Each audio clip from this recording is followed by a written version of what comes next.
Saudara-saudari yang terkasih, pertama-tama saya mau berterima kasih kepada umat Lubuk Pakam seluruhnya, baik di gereja paroki maupun di stasi, karena sudah mau menerima saya sebagai pastornya apa adanya. Walaupun kadang-kadang tidak mudah bagi kita untuk saling menyesuaikan diri. Kadang-kadang umat pun tidak mudah untuk menyesuaikan diri dengan pastornya. Apalagi pastor berganti-ganti dan setiap pastor juga punya kepribadian, punya karakternya masing-masing. Tidak tiba-tiba jadi pastor langsung tiba-tiba juga jadi malaikat. Tidak juga ya. Saya menjadi Rafael apa adanya, dengan kemampuan saya, kemampuan berpikir saya, dengan kepribadian saya, dengan karakter saya apa adanya. Itulah dipilih Tuhan menjadi seorang imam. Dan umat menerima saya di Lubuk Pakam ini, di lingkungan, di stasi, di gereja. Walaupun kadang-kadang seperti saya katakan tadi tidak mudah ya. Miss Dinar ini kadang-kadang mau ngomong pun mereka berpikir-pikir. Padahal saya tidak hanya menggigit orang, belum pernah saya gigit mereka, belum pernah saya cubit satu orang pun dari mereka. Tapi kadang-kadang begitulah. Ada juga umat yang mau menyampaikan sesuatu juga segan. Ya. Tapi tidak semua begitu. Ada juga yang mudah datang, mau bercerita, merasa bebas, merasa nyaman dan seterusnya. Ya, itulah dinamika kehidupan kita. Jadi terima kasih karena menerima saya dan Anda berkorban untuk seorang imam. Ya, paling kurangnya mungkin berkorban perasaan kadang-kadang. Ya. Kenapa saya harus berterima kasih? Karena Anda berkorban untuk imam. Dan ucapkanlah juga terima kasih kepada orang-orang yang dekat denganmu. Ya, imam tentunya kepada umatnya, karena umatlah keluarga saya. Saya tidak perlu mengucapkan terima kasih kepada orang tua saya di masa Natal ini, karena sekian tahun saya tidak bersama dengan mereka, bersama dengan Anda, maka saya berterima kasih kepada Anda. Andalah sekarang keluarga saya yang paling dekat. Dan sekarang Anda juga perlu mengucapkan terima kasih kepada orang-orang terdekatmu. Siapa itu? Mungkin orang tuamu, anakmu, kakakmu, adikmu, abangmu, saudaramu, siapapun yang harusnya menjadi lingkaran pertama ya dalam hidup kita. Karena mereka sudah mau menerima kita dengan segala keadaan kita. Berapa kali orang tuamu memaafkanmu? Berapa kali kesalahan yang kita buat tetapi tetap dimaafkan. Nah, itulah pengorbanannya ya. Mengelus dada melihat anaknya. Tuhan, Tuhan katanya ya. Melihat kelakuan kita sebagai anak-anak dari orang tua kita. Ya. Berterima kasih juga kepada anakmu. Anakmu juga berjuang untuk menerima orang tua seperti kita. Kalau bisa diganti, mau digantinya orang tuanya dengan Raffi Ahmad, kan begitu. Tapi tidak bisa, ya dia harus mengorbankan segala mimpi-mimpinya itu. Ya, ada yang dilahirkan di keluarga yang sangat miskin, yang hampir miskin, yang sederhana, yang berkecukupan, dan mungkin juga kaya raya. Soal ekonomi. Ada juga hal-hal lain, soal keharmonisan, soal karakter-karakter orang yang di dalam rumah kita. Jadi perlu kita berterima kasih. Karena sesungguhnya semuanya berkorban. Orang tuamu berkorban, anakmu juga berkorban. Pasanganmu juga berkorban. Tidak tahu dia bahwa setelah menikah, begininya rupanya si kawan ini katanya ya. Begininya rupanya dia ya, kupikir begini, kupikir begitu.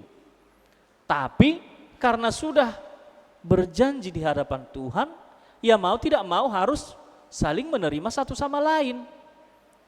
Dan di dalamnya pasti banyak pengorbanan. Dan pengorbanan itulah yang disebut dengan kasih, ya, cinta. Mungkin kita masih ada yang bertanya, kenapa Tuhan harus menjadi manusia? Nah, itulah pengorbanan. Ya. Kenapa Yesus harus jadi manusia? Kenapa tidak dibuatnya simsalabim masuk surga kita semua? Tidak ada pengorbanan di situ. Maka dia mau menunjukkan kedalaman kasihnya bukan dengan sihir, ya, tetapi dengan pengorbanan. Dia mau menjadi manusia, lahir menjadi manusia. Kalau saya sudah menjadi Tuhan, tidak mau lagi saya jadi manusia, ya. Jangankan jadi Tuhan, kalau saya jadi malaikat, saya tidak mau lagi jadi manusia karena menjadi manusia itu sangat menyusahkan. Tapi Yesus mau dia mengorbankan kealahannya, kemahakuasaannya, kemahatingginya demi kasihnya kepada manusia, kepada kita. Maka pengorbanan lewat kelahiran itu artinya keluar dari zona nyaman, ya. Itulah pengorbanan Yesus yang pertama, keluar dari zona nyaman. Ini selalu saya ajarkan kepada umat yang saya dampingi dalam kursus perkawinan. Kasih adalah pengorbanan. Pengorbanan yang pertama, keluar dari zona nyaman. Saya punya zona nyaman, Anda juga punya zona nyaman. Tapi disitulah kita tadi kadang-kadang harus meninggalkan zona nyamannya masing-masing. Ya. Kadang-kadang kita harus menahan diri, kadang-kadang kita harus berusaha senyum, berusaha untuk taat kepada pastor, walaupun dalam hati tidak selalu begitu. Ya. Itulah pengorbanan, itulah kasih. Walaupun berat, tetapi harus tetap dilakukan. Anak-anak begitu jengkel dengan orang tuanya, begitu marah dengan saudaranya. Orang tua juga begitu kecewa dengan anak-anaknya. Pasangan saling kecewa satu sama lain. Tapi kita harus keluar dari zona nyaman. Tidak bisa semua kemauan kita itu, kenyamanan kita itu harus dipenuhi oleh orang lain. Siapa orang lain itu? Itulah orang-orang terdekat kita tadi. Tidak semua rupanya yang saya inginkan itu bisa dipenuhi oleh umat. Tapi saya harus berkorban dengan itu. Tidak semua yang diinginkan oleh umat bisa saya penuhi. Dan umat pun harus berkorban dengan itu. Lalu apa yang sudah kita korbankan untuk orang-orang terdekat kita? Zona nyaman mana yang sudah kita tinggalkan demi mengasihi, mencintai orang-orang terdekat kita? Ya. Apa yang sudah kita tinggalkan? Zona nyaman mana? Kalau pengen uang terus, apakah harus diberi uang terus? Baru orang tua kita itu orang tua yang baik. Minta ini siap, minta ini siap, butuh ini siap. Baru orang tua, mantap katanya. Kalau tidak, berarti kita sudah nyaman dengan yang namanya meminta terus kepada orang tua. Kalaulah kadang-kadang permintaan kita tidak dipenuhi, haruskah kita marah? Haruskah kita kecewa? Kalau nasihat kita tidak didengarkan, haruskah kita menjadi marah? Kalaulah sifat-sifat kita tidak bisa diterima, haruskah kita marah? Haruskah kita kecewa? Tidak bisakah kita meninggalkan kenyamanan-kenyamanan diri kita demi orang yang kita kasihi? Maka saudara-saudari yang terkasih, hari ini Yesus membuktikan kepada kita bahwa kasih itu adalah pengorbanan. Dia lahir di sebuah keluarga, yaitu Yusuf dan Maria. Keluarga yang sederhana. Dia lahir dalam kesederhanaan, bukan di hotel atau penginapan, tetapi di kandang yang sangat sederhana.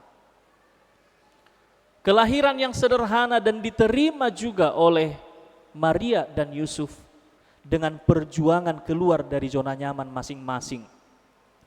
Bunda Maria yang adalah seorang gadis, yang adalah seorang perawan, tentu dia ingin menikmati masa mudanya. Tapi dia mengorbankan masa mudanya untuk menerima Yesus. Santo Yusuf yang mendengar Maria sudah mengandung dan dia tidak tahu dari mana kandungan itu datang. Dia mengorbankan zona nyamannya, menerima seorang perempuan yang sudah berbadan dua dan tetap mengasihinya. Dan apa buah dari pengorbanan dan kesetiaan itu? Mereka setia dan berkorban mendampingi Yesus. Maka kita sekarang mengagungkan yang namanya Santo Yusuf atau Santo Yosef. Kita mengagungkan yang namanya Bunda Maria, buah dari ketaatan dalam kasih. Demikian kita yang ingin berkelimpahan dalam berkat Tuhan, kita pun harus mau setia dalam pengorbanan kita. Dalam masa Advent kita sudah merenungkan, mempersiapkan jalan bagi Tuhan. Jalan di mana?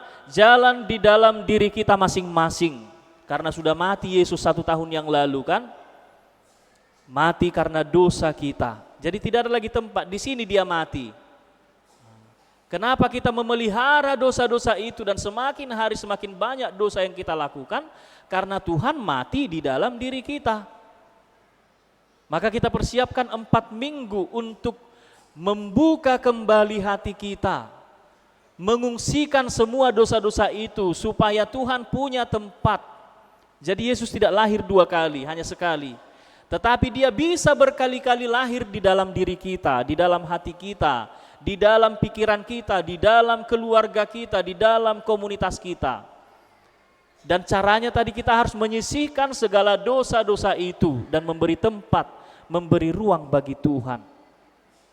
Dan kalau benar ruang itu sudah ada, dan kalau benar tempat itu sudah ada, maka hari ini dan seterusnya akan ada pengorbanan karena kasih kepada orang-orang yang dekat dengan kita.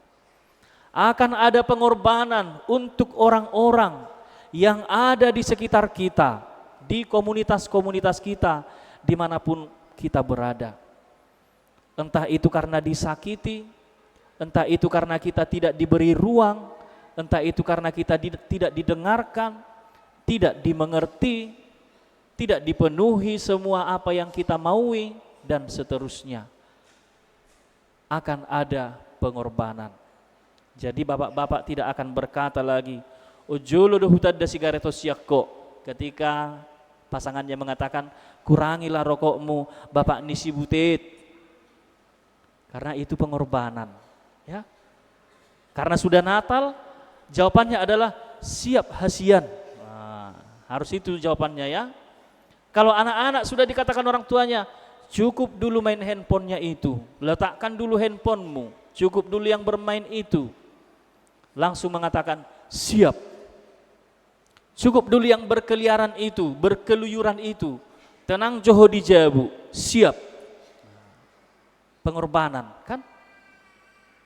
Jangan dulu ke lapo tuak, siap. Kurangi yang mertiktok itu, siap. Itu adalah pengorbanan dari semua kenyamanan-kenyamanan kita. Maka supaya bisa berkorban, kenalilah zona nyaman masing-masing, ya. Kenalilah kecanduan masing-masing, candu masing-masing orang itu berbeda, maka kenalilah. Dan itulah menjadi pengorbanan kita, bahwa tanda Yesus sudah hadir. Terima kasih karena selama ini sudah berkorban, tetapi kita masih perlu untuk semakin berkorban lagi.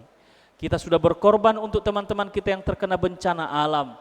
Kita berkorban tadi mendekorasi, OMK kita tadi mendekorasi dengan suster, dengan beberapa ibu dan bapak, ya.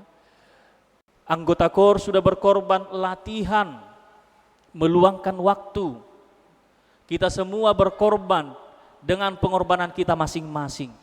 Kepada tetangga kita, kepada keluarga kita, kepada semuanya. Terima kasih atas pengorbanan itu.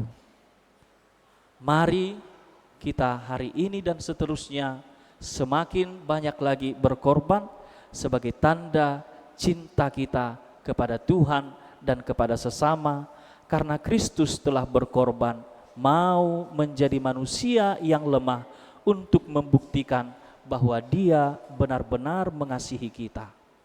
Tuhan memberkati. Amin.